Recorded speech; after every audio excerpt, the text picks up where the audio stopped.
Good morning, everybody. Welcome back to Cilinix Crypto. Hope you're all doing great, and welcome to this new video here on XRP, your daily updates. This will mostly be a technical update. Fundamentally, there's not much going on right now with Ripple that we need to talk about. I expect there to be new news somewhere at the end of March or potentially in April.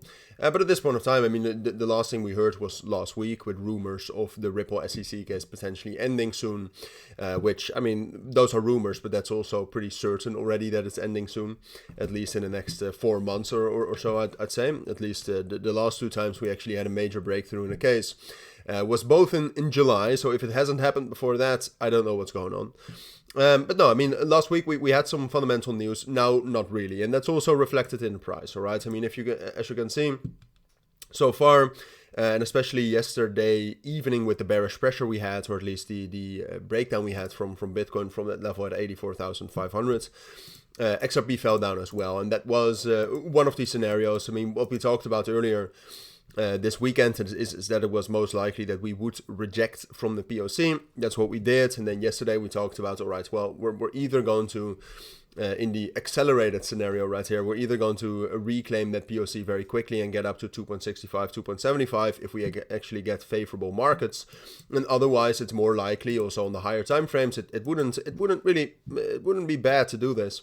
But on the higher time frames, potentially retest the main support level we have, the value area low around 2.15, before ultimately maybe consolidating on top of that for a bit longer, but then ultimately getting back to the POC and breaking above that. And it seems to me that the latter scenario is starting to look more likely, all right, so that we are going to get that retest, consolidate, and then rally up higher.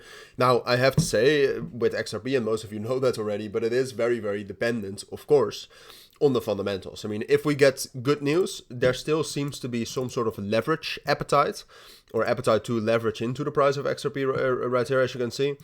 So if we actually do get some actual news that can move markets, we'll easily break above the POC and get up to the top of the range. All right, so I'm not too worried about that. But the thing is, and why I'm leaning a little bit more towards getting that pullback, or at least thinking it's more likely, even though I'm ready for every scenario with XRP.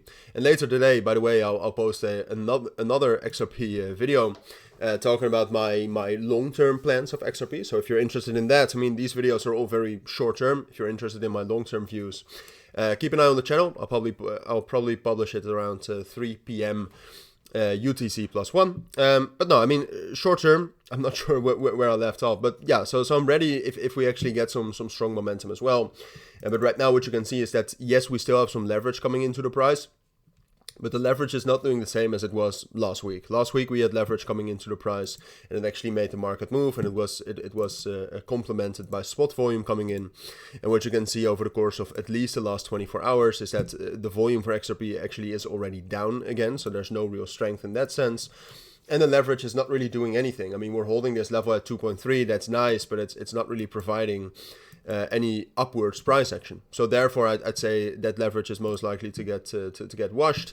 I also think that the strength of Bitcoin seems a bit less likely. It's not really reacting strong enough, I'd say, to the strong moves from the stock market. So therefore, I'd argue it's more likely we're going to pull back here slowly. I mean, I still think XRP is a very strong altcoin, but slowly consolidate and then eventually get back to that POC and also break above that. But then I'll keep you updated on. I think for now, this is what you need to know. So if you do have any questions, anything, let me know down in the comments. But for now, thank you for watching. Take care and bye.